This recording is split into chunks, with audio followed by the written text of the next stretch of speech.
தாய் தமிழ் உறவுகளுக்கு வணக்கம். அரசு பங்களாவை விட்டு வெளியேறினார் என்ற தலைப்பில் இந்த காணொளியை நாம் காண்கிறோம். அரசு பங்களாவை விட்டு வெளியேறினார். உச்சநீதிமன்ற முன்னாள் தலைமை நீதிபதி சந்திரசூட் அரசு பங்களாவை விட்டு வெளியேறியுள்ளார். அதாவது உச்சநீதிமன்றத்தின் முன்னாள் தலைமை நீதிபதி சந்திரசூட் அரசாங்கம் கொடுத்த பங்களாவை விட்டு வெளியேறினார். அதாவது அரசு பணியில் இருக்கிறவங்களுக்கு அரசாங்கம் வீடு கொடுக்கும்.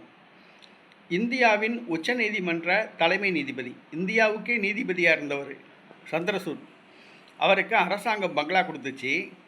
ஆனால் அவருடைய பதவிக்காலம் முடிவடைந்து 2 மாதத்துக்கு மேலாச்சு. ஆனால் அந்த வீட்டை காலி பண்ணாமல் இருக்கார். என்னன்னு கேட்டிங்கன்னா, அந்த வீடு சொகுசு வீடு. ஒரு நீதிபதியாக இருந்தவர், அதுவும் இந்தியாவுக்கே தலைமை நீதிபதியாக இருந்தவர், சட்டத்தை மதிக்க வேண்டிய அவர்.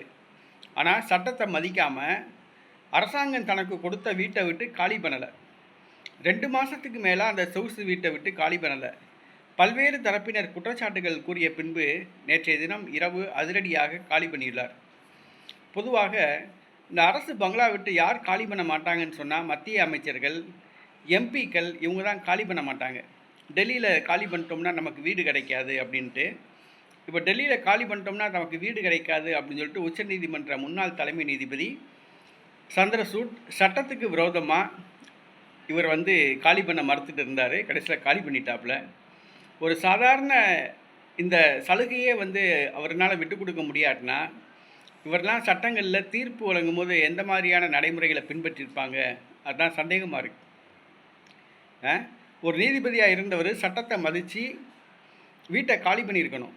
அதை விட்டுவிட்டு வீட்டிலேயே தொடர்ந்து காலி பண்ண மாட்டேன்னு சொல்லி அடம் பிடிச்சிட்டு இருந்தாருன்னா, இவங்களாம் நீதிபதியாக இருந்த காலத்தில் நடுநிலை தவறாமல் நீதி வழங்கியிருப்பாங்களா, நீதி வழங்கியிருப்பதில் முறைகேடு நடந்திருக்கா அப்படின்ற ஒரு சந்தேகம்லாம் இருக்குது.